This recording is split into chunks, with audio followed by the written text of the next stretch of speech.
Novo sagrađeni stan na Ceravcima sa 3 spavaće sobe, dnevnim boravkom, prelijep pogled na grad Bihać, završeno sve kompletno, interesantno, genijalan pogled, u svakom slučaju prilično prostran, jedan od stanova koji baš ima prostor i zadovoljava interese moderne porodice, obično sa 2 djece, da svako dijete ima svoju sobu.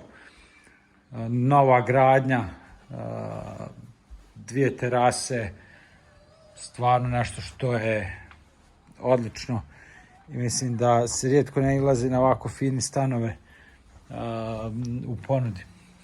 Kompletno je namješten odmah useljiv, nova kuhinja po mjeri rađena u laseru, jedno kupatilo, jedan dodatni WC, centralno grijanje na struju, podno grijanje ugrađeno, spavaća soba za, što kaže, glavna spavaća soba, centralno grijanje, opet kažem, na struju, razvedeno podno grijanje, tako da ne morate se razmišljati da se smrznete.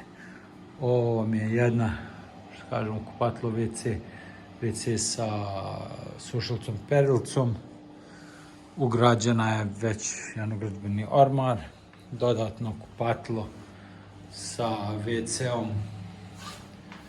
i tuš kabinom, sve novo, sve interesantno, tako da bilo ko bude kupio ovaj stan bit će jako zadovoljan.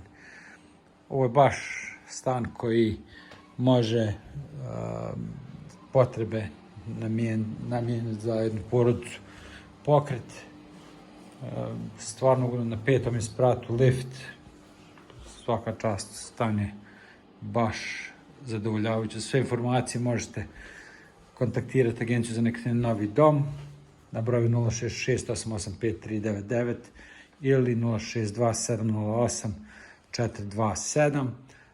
Putem maila, većina tih telefona ima Viber, WhatsApp i sve ostalo što vam je potrebno. Popratite nas na Novom Domu. Uživajte, ovo je baš idealan stan za vas.